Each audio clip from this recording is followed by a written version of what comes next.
안녕하십니까? 늦은비 성령을 강구하는 하늘숲 새벽 묵상 시간입니다.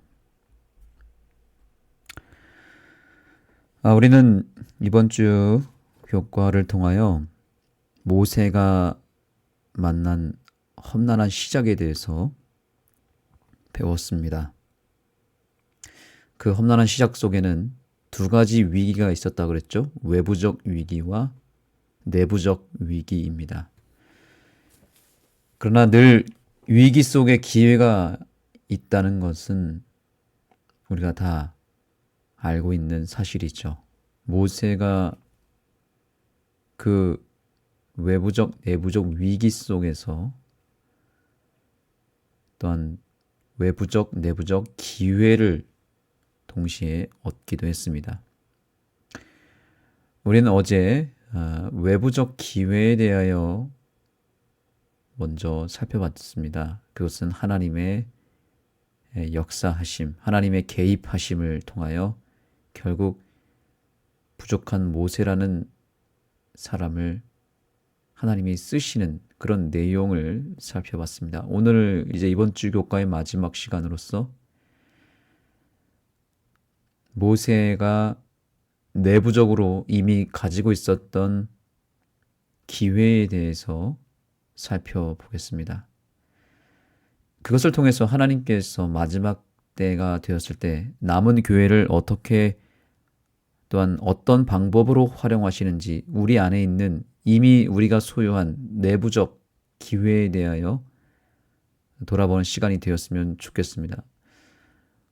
사실 오늘 이 교과 시간은 우리에게 너무나 중요한 시간이라고 저는 확신합니다. 그래서 아마 이 방송을 듣는 여러분들도 다 교과 공부를 할 때 교사의 역할을 하시는 분들도 계실 것이고요. 어쨌든 반원, 반생으로서 오늘 이 공부는 그 어떤 날보다도 이 목요일 서지가 상당히 우리에게 중요한 내용을 담고 있기 때문에 여러분의 교과 시간에 꼭 다루었으면 하는 그런 내용이고 또 우리 각 가정과 교회에 꼭 적용해야 될 내용이다라고 보시고 단순히 이것을 교과 공부로 끝나는 것이 아니라 우리가 마지막 때의 남은 자손으로서 남은 교회로서의 사명을 이 시간을 통하여 새롭게 하게 되기를 소망합니다.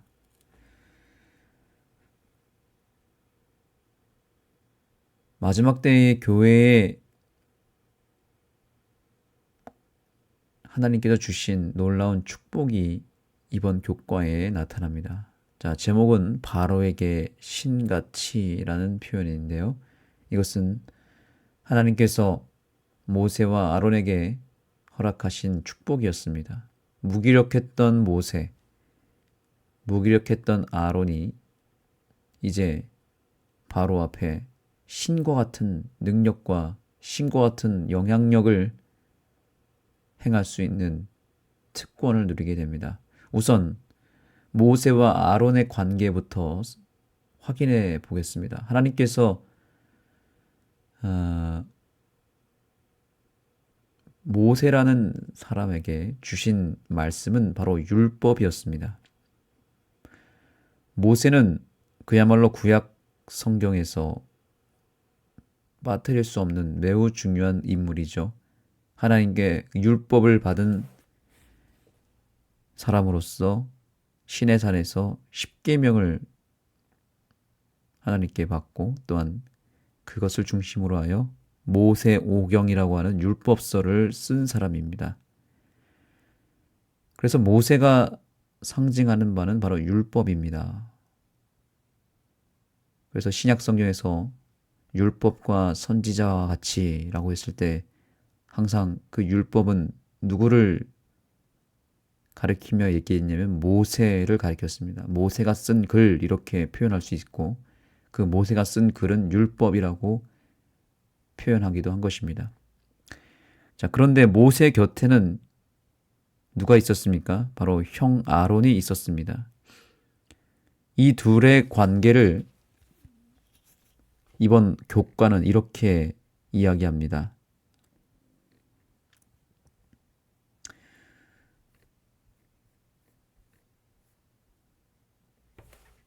자, 여기서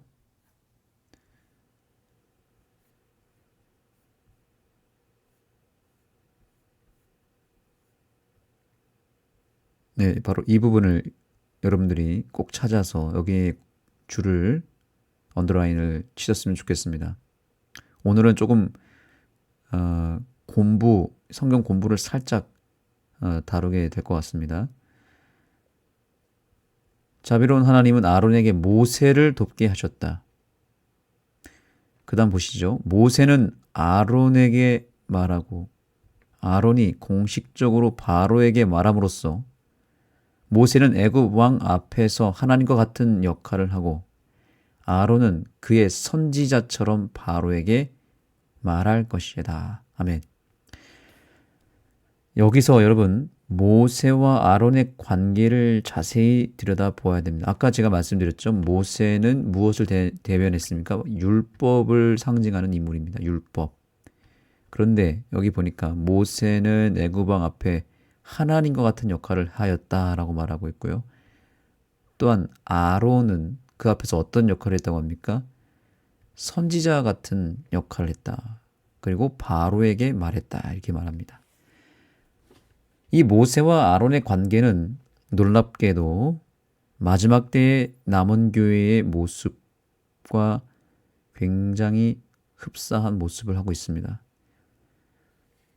우리가 항상 출애굽기를 읽을 때 그 목적을 분명히 알아야 되는데 성경 자체가 우리에게 출애굽기를 읽어야 되는 이유를 설명했잖아요. 고린도전서 10장의 말씀에서 하나님께서 말씀하시기를 바울의 고백이죠. 저희에게 당한 이런 일이 우리에게 말세를 만난 우리에게 거울이 되었다라고 그랬잖아요. 그런데 이 모세와 아론 그리고 바로 왕 이 세 삼각 구도가 정확하게 마지막 때에 말세를 살아가는 우리의 상황 속에 매우 정확한 구도를 가지고 있습니다. 그러면 모세는 무엇이고 아론은 무엇이고 바로 왕은 무엇인지를 알면 되는 것 아니겠습니까? 자, 모세는 하나님의 언약의 말씀, 특히 하나님의 계명을 받은 자라고 말씀드렸고요. 자기 백성을 애굽에서 건져낸 사람이죠. 마지막 때에도 이 세상에 있는 하나님의 백성들을 불러내어 진리로 인도할 예수님의 몸된 교회가 등장할 것인데 그 교회의 특징은 바로 모세처럼 하나님의 계명을 받은 교회여야만 합니다. 이 시대의 모세는 계명을 온전히 지키는 교회. 그 교회가 누구겠습니까? 어느 교회겠습니까? 하나님의 남은 교회의 특징은 그래서 우리가 이 상황에서 알고 있어야 됩니다. 남은 교회의 특징 첫 번째가 무엇이었습니까? 하나님의 계명입니다.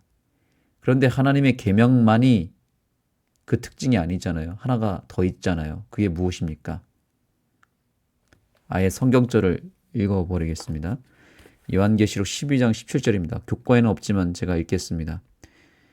용이 여자에게 분노하여 돌아가서 그 여자의 남은 자손 곧 하나님의 계명을 지키며 예수의 증거를 가진 자들과 더불어 싸우려고 바다 모래 위에 서 있더라. 여러분 이 장면에서 모세와 아론이 보이지 않습니까? 그리고 바로 왕이 보이지 않습니까? 용이 여자에게 분노하여 돌아갔다 그랬는데 이 마지막 때는 용과 남은 교회의 싸움이잖아요. 이것이 이 삼각구도 모세와 아론과 바로 왕 이 삼각구도가 여기에 담겨져 있습니다. 바로 왕은 바로 용이죠. 사단이죠. 그러면 모세와 아론은 어디 있습니까? 그것은 바로 하나님의 계명을 지키며 예수의 증거를 가진 자들, 남은 자손 이렇게 연결이 되는 것입니다. 그러면 자 여러분 결국 하나님의 계명과 예수의 증거를 가진 교회가 바로 아론과 모세라는 뜻입니다. 모세와 아론. 자, 왜 그러냐면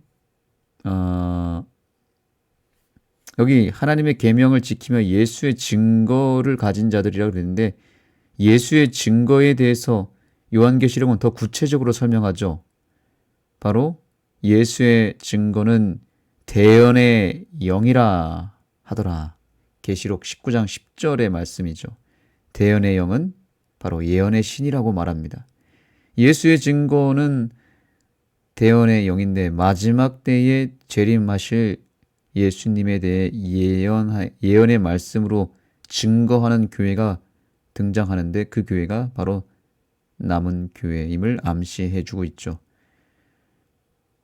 다시 출애굽기로 돌아가서 모세라는 인물은 구약의 이스라엘 백성을 구원한 자인데, 그는 하나님의 계명을 받은 자입니다. 신약 시대에 그 성취를 누가 이루셨습니까?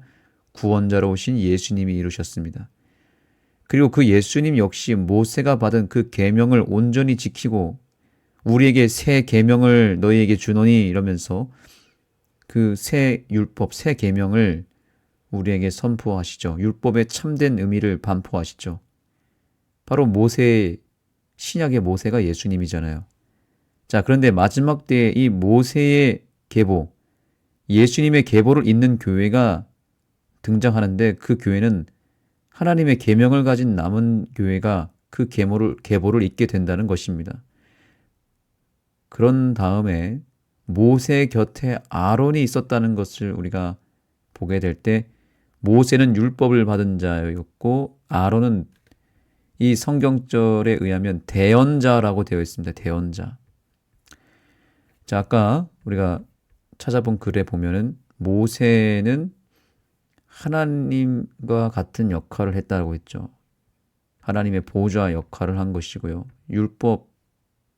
율법을 선포하는 하나님의 보좌를 역할을 하는 것입니다. 모세가 그런 역할을 했고요. 아론은 대신 말하는, 하나님을 대변하는 선지자 노릇을 했다는 거죠. 그래서 모세 곁에 아론은 율법을 받은 자 곁에 대언자로서 마지막 때에 하나님의 계명과 예수의 증거, 곧 대언의 영을 가진 교회와 정확하게 일치가 되는 것입니다. 그래서 자, 여러분의 성경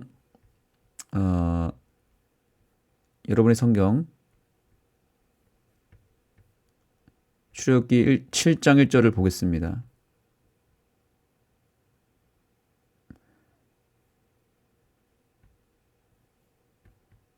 출애굽기 7장 1절.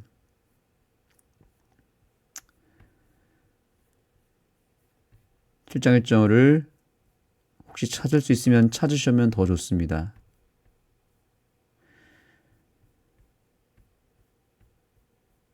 자, 여기 성경절이 제가 읽겠습니다. 여호와께서 모세에게 이르시되 볼지어다 내가 너를 바로에게 신과 같이 되게 하였은즉, 그 다음 말씀을 보시죠. 그 다음 말씀은 내 형 아론은 내 대언자가 되리니 라고 되어 있습니다. 대언자를 다른 말로 선지자라고 할 수 있습니다. 내 대언자가 되리니라고 했는데, 율법 맡은 자는 모세였고요. 그 곁에 모세를 대신하여 증거하는 대언자 아론의 모습 속에서 우리는 우리 교회의 모습을 확신하게 되는 것입니다. 자, 그래서 이번 교과의 교훈의 말씀을 이제 보면은 이해가 더 분명해집니다.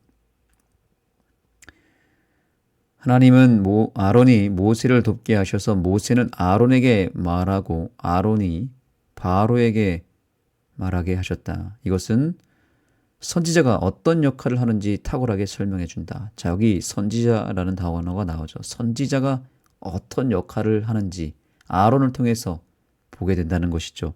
정리하자면 모세는 하나님께 율법을 받은 자이고 아론은 모세를 대언하는 자로서 결국 두 사람이 율법과 선지자 역할을 했다는 것입니다. 자, 이것은 무엇과 그대로 연결되냐면 하나님의 계명과 예수의 증거로 연결됩니다. 결국 구속의 역사라는 큰 그림 아래 마지막 때의 모세와 아론, 즉 하나님의 계명과 예수의 증거를 가진 교회까지 연결이 되는 것이죠. 그래서 하나님은 성경 여러 곳에서 늘 두 가지 방법으로 말씀하시는 분으로 묘사됩니다. 그 두 가지 방법은 율법과 선지자입니다. 하나님은 율법을 선포하시고 또한 예언을 선포하시면서 율법과 예언을 바로 모세와 아론을 상징하는 내용으로서 항상 이 두 가지가 따라다닌다는 것을 깨달아야 됩니다. 이것이 결국 하나님의 계명과 예수의 증거, 대언의 영으로 연결되는 것이고요. 이것이 계시록에 나오는 두 증인이라고 볼 수 있습니다. 계시록에도 두 증인이 나오거든요. 하나님이 말씀하시는 두 가지 방법을 계속 묘사해 주고 있는 것입니다. 그래서 모세와 아론, 율법과 선지자, 그리고 구약과 신약, 율법과 예언, 이렇게 계속해서 두 가지 방법으로 말씀하시는 하나님이 결국에는 모세와 아론으로 그 뿌리를 두고 있다라는 사실을 이제 배우게 되는 것입니다. 우리가 여기서 한 가지 질문을 던져보죠. 모세가 직접 말하지 않고 아론에게 말하게 하신 이유가 단순히 아론이 모세보다 말을 더 잘해서였을까라고 하는 것인데, 이것은 배경적인 어떤 이해를 통해서 우리가 뭔가 이해를 하면 좋겠습니다. 아마도 모세는 애굽을 떠난 지가 오래되었고 애굽의 말이 이제 좀 서툴었을지 모릅니다. 그래서 어쩌면 아론이라고 하는 이 형이 더 애굽에 오래 살았기 때문에 현지의 언어를 잘 알았을 것입니다. 바로가 쉽게 알아들을 수 있도록 애굽의 언어를 바로 이 아론이 구사했던 것이죠. 자, 오늘날의 모세의 역할을 하는 교회는 바로 하나님의 남은 교회, 재림교회라고 볼 수 있다면 아론이라고 하는 존재는 구체적으로 어떻게 역할을 하고 있을까요?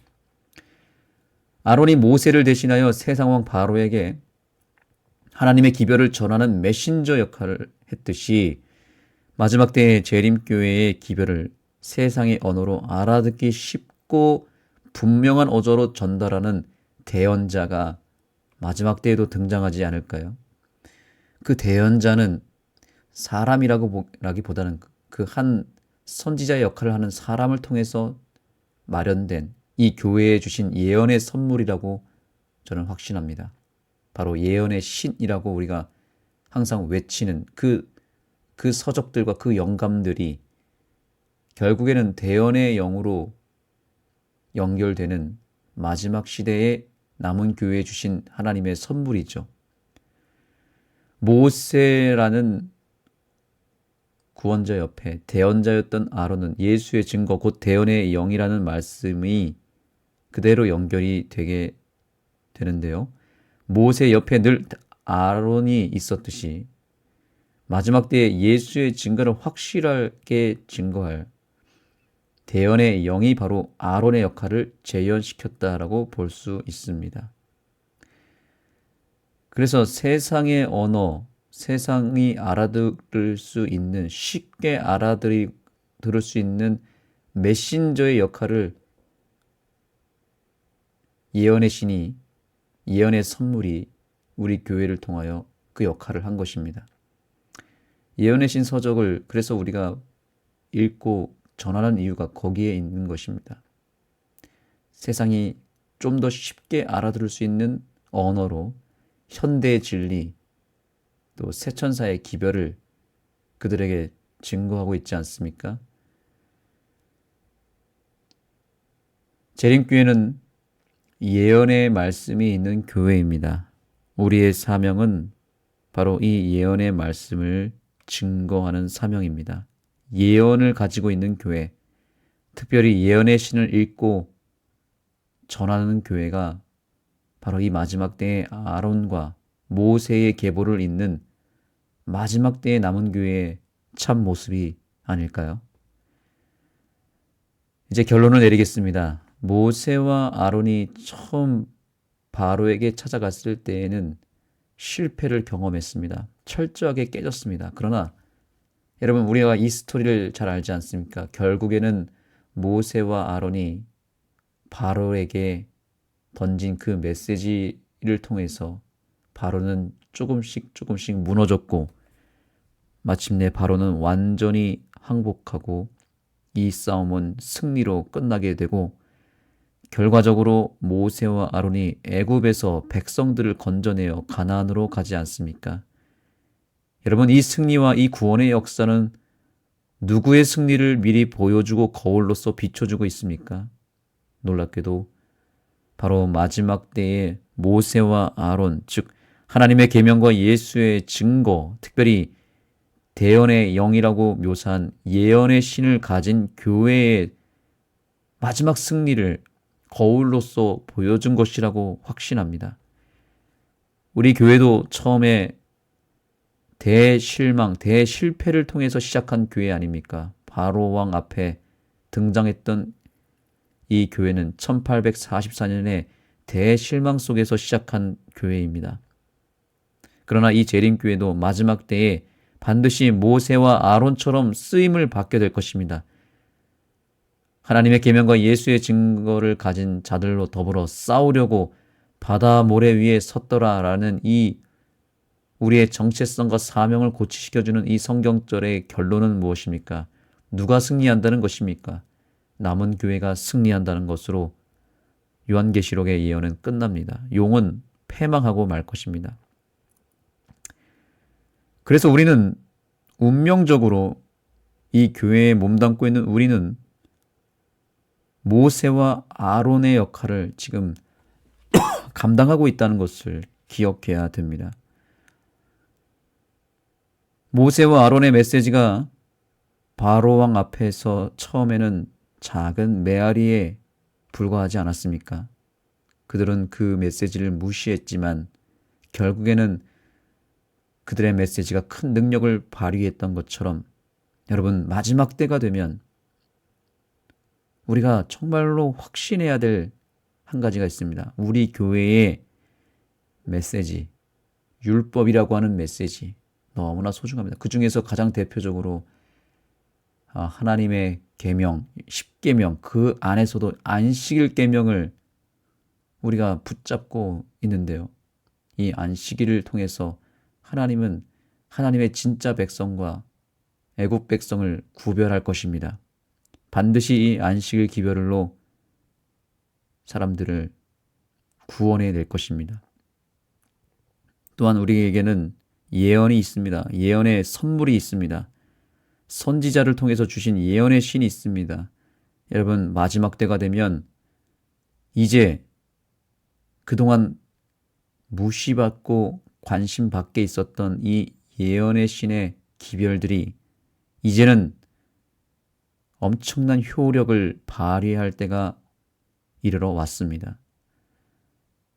모세와 아론의 역할처럼 이 교회를 통해서 하나님은 모세를 세우시고 아론을 세우실 것인데, 그러기 위해서는 율법을 온전히 준수하며 예언을 증거하는 교회가 등장해야 될 것입니다. 저와 여러분의 섬기는 교회가 마지막 때에 재림교회 주신 그 예언의 선물을 앞세워서 세상으로 나아가게 되기를 소망합니다. 우리는 이제 바로왕 앞에 서야 됩니다. 세상 애굽을 향하여 새 천사의 기별을 들고 현대의 진리를 들고 예언의 씨를 들고 나아가야 됩니다. 이 기별을 무시하면 우리는 애굽 백성과 아무런 차이가 없습니다. 그러나 이 기별을 붙잡는 교회여야만 마지막 때에 선택을 받을 것이고, 그 교회만이 또 그런 개개인의 신앙들이 모여서 모세와 아론으로 마지막 때에 등장하게 될 것입니다. 우리가 이제 오늘 선택해야 됩니다. 내가 이 마지막 때에 모세가 되고 아론이 될 것인가, 아니면 그냥 세상에 속한 애굽에 섞인 무리가 될 것인가? 오늘 우리는 선택해야 합니다. 마지막 때에 재림교회 주신 예언의 선물을 확신하고 순종하는 백성들은 반드시 환난과 재앙을 이겨낼 것입니다. 우리가 다음 주에 배울 열재앙은 바로 마지막 때에 임할 열재앙을 그대로 상징하고 반복해 보여주는데, 그 재앙에는 모세와 아론은 포함되지 않습니다. 이스라엘 백성들을, 구원받은 백성들은 그 재앙을 받지 않습니다. 보호를 받습니다. 그 보호를 받는 자들은 다 모세와 아론을 따르는 자들이었습니다. 마지막 때에 하나님의 계명을 지키고 예언의 신을 증거하고 소유한 교회는 재앙을 받지 않고 구별될 것이고 보호를 받게 될 것입니다. 그러나 이 기별을 무시하는 교회는 재앙을 받을 것이고 애굽 백성 취급을 받게 될 것입니다. 사랑하는 성도 여러분, 오늘 이 시간을 정말 우리가 중요한 순간으로 여겼으면 좋겠습니다. 다시 예언의 신의 말씀을 붙잡아야 합니다. 지금은 이 기별이 아무것도 아닌 것처럼 보이지만, 현실에 맞지 않는 것처럼 치부되지만, 무능한 기별로 여겨지지만, 여러분, 역사는 반복됩니다. 아론과 모세가 그랬습니다. 처음에는 바로 왕에게 무시당했지만 마지막은 어떻게 됩니까? 애굽을 무찌르고 바로 왕을 굴복시키지 않습니까? 하나님은 마지막 때에 이 연약한 교회, 그리고 이 연약한 교회에게 주신 그 율법과 예언의 말씀을 통하여 이 세상을 반드시 치실 것이고 심판하실 것이고, 결국 우리를 통하여 이 세상에 남아있는 백성들을 구원해 낼 것입니다. 그러므로 이 교회를 향한 우리의 사명과 확신을 이 교과를 통해서 더 선명하게 새기고, 오늘 다시 한번 우리가 말씀으로 돌아가고 율법으로 돌아가고, 또한 특별히 예언의 신의 말씀으로 우리의 인생이 그 기초를, 그 뿌리를 두게 되는 귀한 거듭남의 순간이 되기를 소망하며 말씀을 마치겠습니다. 기도하겠습니다. 하나님, 오늘 율법과 선지자 모세와 아론, 그리고 그것이 마지막 때에 하나님의 계명과 예수의 증거, 대언의 영을 가진, 예언의 신을 가진 교회로 연결되고 있음을 확인하게 되었습니다. 하나님, 우리가 이 마지막 때에 모세와 아론이 되게 하여 주시고, 반드시 그 계보를 이어서 열재앙으로부터 구속함을 받고 이스라엘 백성들을 건져내는 주의 백성들, 그리고 이 시대의 마지막 모세와 아론이 되게 하여 주옵소서. 예수님의 이름으로 간절히 기도드립니다. 네, 오늘 모든 공부가 마쳤습니다. 이번 주 교과 가운데 오늘의 이 주제 말씀이 너무나 중요했기 때문에 오늘 시간이 조금 걸렸지만, 여러분 믿음에 조금이라도 뜨거운 불이 임했음을 믿습니다. 이제 개인 기도 하도록 하겠습니다. 오늘 우리가 기도해야 될 기도 제목은 남은 자손으로서 우리의 정체성을 다시 되찾고 예언의 신의 기별을 다시 붙잡는 우리가 되도록 간구하시고, 그 말씀대로 순종하며 살기를 간구하시기 바랍니다. 그리고 지금 비가 너무 많이 오기 때문에 수해 피해를 당한 분들이 속속히 생기고 있습니다. 이 피해자분들을 위하여 수해 복구를 위해서 기도해 주시면 감사하겠습니다. 기도 전에 오늘은 특별한 찬양을 듣겠습니다. 영광의 그날이 오면 찬양을 듣겠습니다.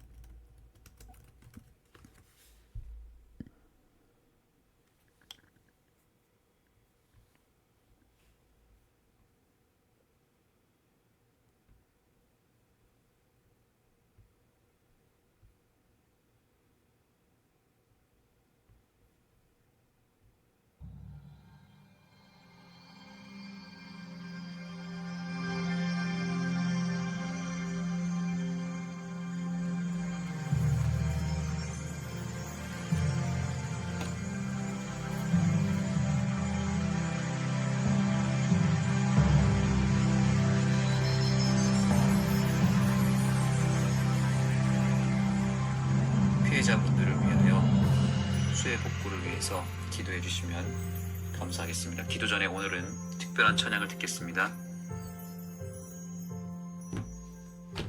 영광의 그날이 오면 저 하늘 더욱 밝으리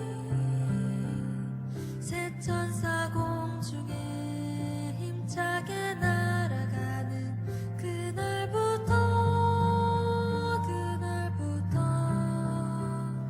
주의 중보 마치고 만왕의 왕 오실 그때까지 천사여 날개를 펼쳐라.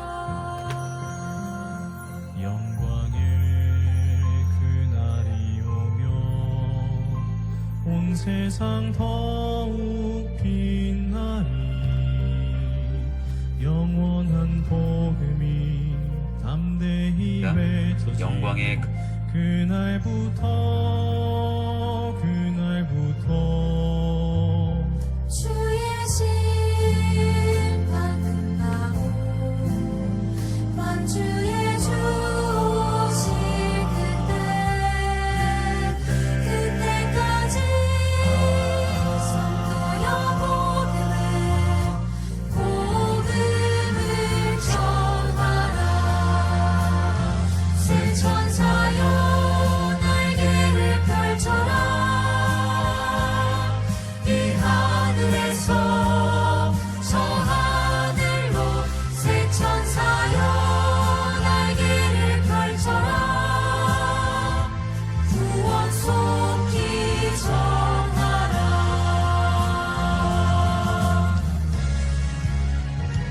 영광의 그날이 오면 온 천지 더욱 환하리 미치는 천사의 사명이 이루어지는 그날부터 주의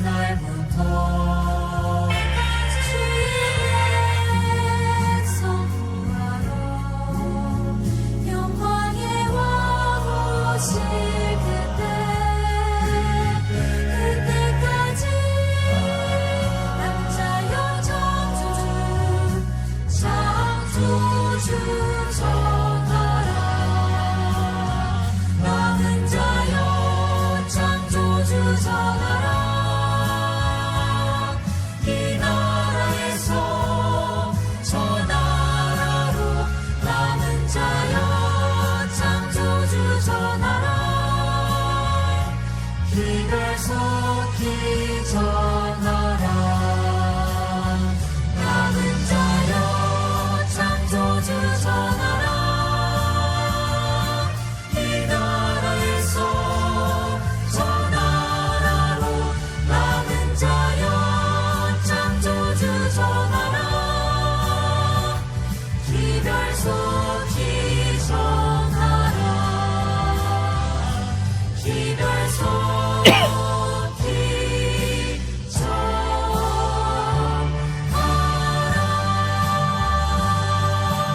기별 속히